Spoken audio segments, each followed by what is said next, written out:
एक बड़ा सा खाली घर चुपचाप खड़ा था, रहस्य के सायों में डटा हुआ।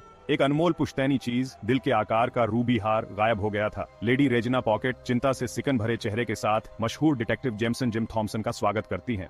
मिस्टर थॉमसन, मुझे अपना हार ढूंढना ही होगा। यह पीढ़ियों से मेरे परिवार में चला आ रहा है। जिम अपनी तेज आंखों और उससे भी तेज दिमाग के साथ शांत आत्मविश्वास का आभा मंडल बिखेर रहा था। उसने ड्राइंग रूम का जायजा लिया। उसकी निगाहें खाली डिस्प्ले केस पर टिकी हुई थीं। मुझे सब कुछ बताएं लेडी पॉकेट, हर छोटी बड़ी बात, चाहे वह कितनी भी मामूली क्यों न लगे। स्टाफ को इकट्ठा किया गया था। वफादार बटलर थॉमस अपनी अटूट निगाहों के साथ घबराई हुई नौकरानी मैरी के बगल में खड़ा था।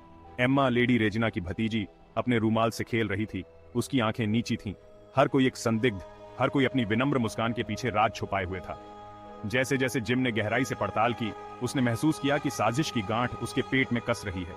यह कोई मामूली चोरी नहीं थी, इस मामले में कुछ और भी था। वह इसे महसूस कर सकता था, छिपे हुए मकसदों और लंबे समय से दबे हुए रहस्यों का एक उलझा हुआ जाल जिसे सुलझाने का इंतजार था। जिम ने स्टाफ से पूछताछ करके अपनी जांच शुरू की।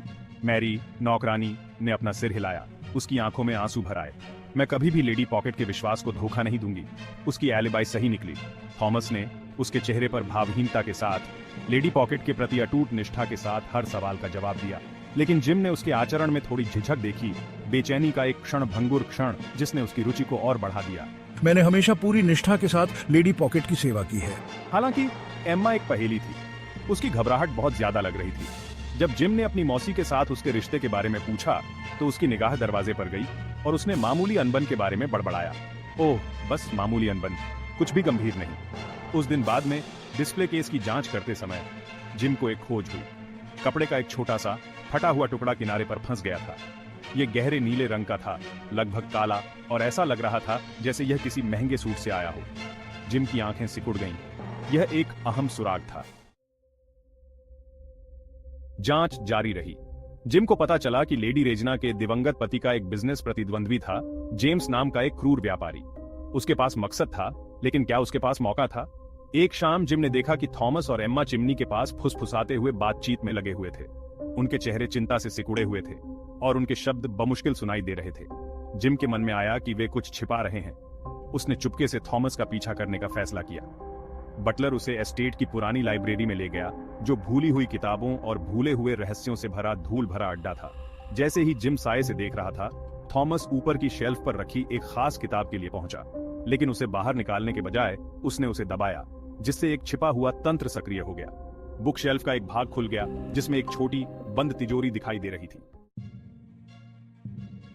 जिम का दिल तेजी से धड़क रहा था।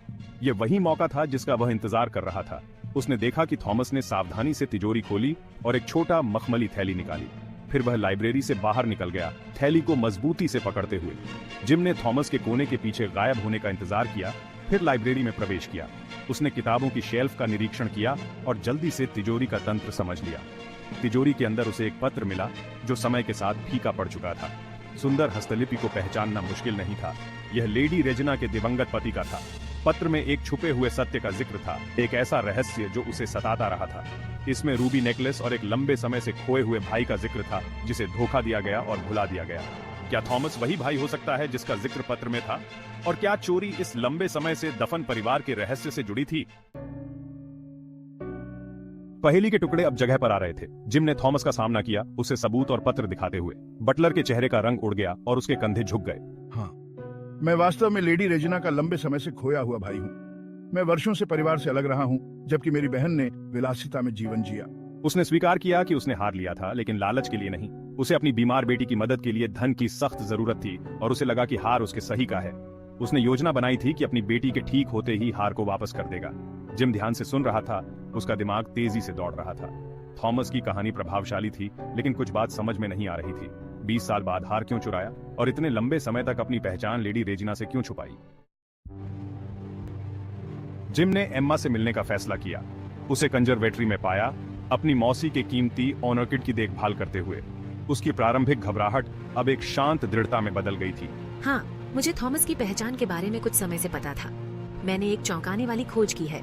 मैंने अपनी मौसी और उनके वकील के बीच एक बातचीत सुनी, जिसमें वे 20 साल पहले संपत्ति के खाते से रहस्यमय तरीके से गायब हो गई बड़ी राशि के बारे में चर्चा कर रहे थे। उसी साल जब हार चोरी हुआ माना गया था। एम्मा को शक था कि पैसे का गायब होना और हार की कथित चोरी जुड़े हुए थे। उसे विश्वास था कि उसकी मौसी ने अपनी वित्तीय गलतियों को छिपाने के लिए पूरी कहानी गढ़ी थी। जिम सुन रहा था, उसका दिमाग तेजी से काम कर रहा था। क्या लेडी रेजिना इस जटिल धोखे की असली मास्टरमाइंड हो सकती है? और अगर ऐसा है तो अपने ही भाई को फंसाने का उसका मकसद क्या था?